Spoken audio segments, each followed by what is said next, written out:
इत्तेहादुल मुस्लिमीन के उम्मीदवार हैं। मैं आप तमाम से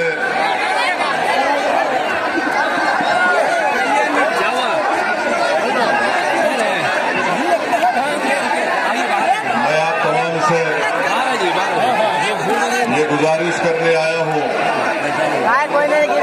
26 तारीख को जो असेंबली का इलेक्शन है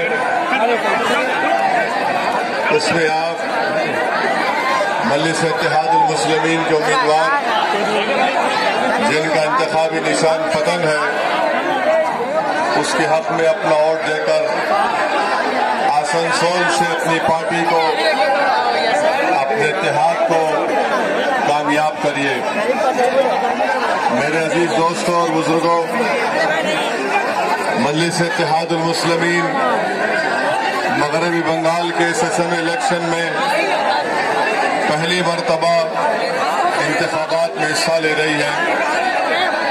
मैं आसनसोल की आवाम को ये वादा कर रहा हूँ और तयक़ुन दे रहा हूँ कि इंशाअल्लाह ताला ये पहला इलेक्शन होगा और मुस्तकबिल में हम कई लोकल बॉडी के और पार्लियामेंट के चुनाव में भी हिस्सा लेंगे। मेरी साथ ही साथ आप तमाम को ये मैं बताना जरूरी समझता हूं कि आपने 60 साल कभी कांग्रेस का साथ दिया तो कभी लेफ्ट का साथ दिया और पिछले 10 साल से आप टीएमसी को वोट दे रहे हैं और टीएमसी के मुख्यमंत्री ममता बनर्जी आज ये कह रही है कि वो हिंदू ब्राह्मण है और उनका गोत्रा शांडलिया है।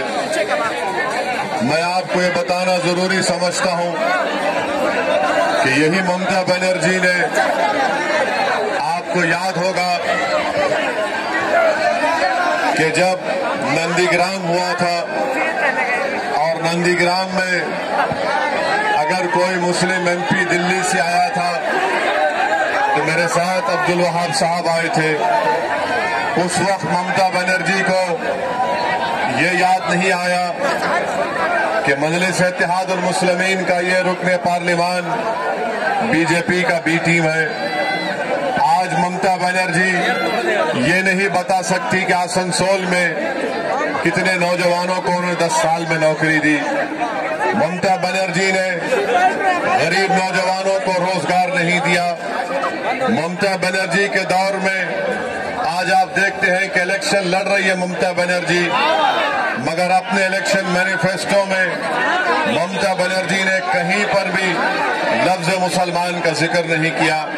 ममता बनर्जी ने अपना रिपोर्ट कार्ड दिया मगर कहीं पर यह नहीं बताया कि बंगाल के मुस्लिम अक़लियतों के ताल्लुक से उन्होंने क्या काम किया। आज ममता बनर्जी बंगाल के माइनॉरिटीज से अपील करती है कि वो मुत्तहिदा अपने वोट का इस्तेमाल करे। मैं आपको बताना चाह रहा हूं कि मगरबी बंगाल में आज मुस्लिम अक़लियत का ये हाल हो चुका है कि 16% मुस्लिम बच्चे 9 और 14 साल के दरमियान के वो स्कूल को नहीं जाते। आज हायर एजुकेशन में सिर्फ 11% मुस्लिम माइनॉरिटी के बच्चे तालीम हासिल कर रहे हैं। आज आपको जानकर हैरत होगा और आपको तकलीफ होगी कि बंगाल की जेलों में 38% मुसलमान जेल में है। आज आपको जानकर ये बड़ी हैरत होगी कि आज गवर्नमेंट की मुलाजिमतों में सिर्फ 6% मुसलमान को नौकरी मिलती है।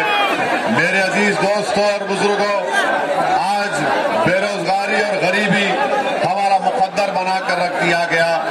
मेरी आपसे गुजारिश है कि आप 26 तारीख को इस नाइंसाफी के खात्मे के लिए, अपने हुकूक को हासिल करने के लिए, अपने मासूम बच्चे और बच्चियों के तालीम का इंतजाम करने के लिए, हमारे बुजुर्गों को उनके ख्वाबों को अगर पूरा करना है, मैं आपसे अपील करने आया हूं कि आप 26 तारीख को दानिश को वोट दीजिए। आज यही ममता बनर्जी जो अपने आप को इस इलेक्शन में कहती है कि वो हिंदू ब्राह्मण है। मगर आज आप क्या देखते हैं मेरे अजीज दोस्तों और बुजुर्गों कि शीतल कुर्सी में हमीदुल हक, समीउल हक, मोइनुल और नूरुल इस्लाम सेंट्रल पैरामिलिट्री फोर्सेस की गोली का शिकार हो गए। वहीं पर आनंद बर्मन की भी मौत हुई, मगर ये 4 बच्चे मारे गए और आनंद बर्मन के साथ 5। तो हम ममता बनर्जी से पूछना चाहते हैं कि क्या आप हमीदुल हक, समीउल हक, मोइनुल और नूरुल इस्लाम की लाशों पर अपना सियासी महल तामीर करोगी? क्या आप मासूमों के खून को इस तरह गिराएगा जाने दोगी? और दूसरी तरफ बीजेपी ये कहती है कि शीतल कुर्सी की तरह दिलीप घोष कहते हैं कि और 4-5 वाकयात होने चाहिए। मेरे अजीज दोस्तों और बुजुर्गों, क्या बंगाल में गरीब जनता की खून की अहमियत नहीं है? क्या बंगाल में आनंद बर्मन, हमीदुल हक, समीउल हक, मोइनुल और नूरुल इस्लाम की खून की अहमियत नहीं है? ये मरने वालों के घर में इनकी बीवियां थी, इनके बच्चे यतीम हो गए, उनकी बीवी बेवा हो गई, उनके माँ बाप अपनी औलाद से महरूम हो गए। मैं यकीनन ये जो सीआईएसएफ ने फायरिंग की उसकी कंडेम करता हूं, मगर जो सियासत मासूम लोगों की लाश पर खेली जा रही है वो भी काबिल मजम्मत है। मेरे अजीज दोस्तों और बुजुर्गों, टीएमसी कहती है कि मजलिस भी टीम है, मगर आप जानते हैं कि आसनसोल से 2 मरतबा यहाँ पर बीजेपी का एमपी जीता। मैं आपसे एक सवाल कर रहा हूँ कि क्या बीजेपी को आपने 2019 के लोकसभा में वोट दिया था? क्या आपने दिया था? जब आपने वोट नहीं दिया तो बाबू सुप्रियो कैसे कामयाब हो गया यहाँ से?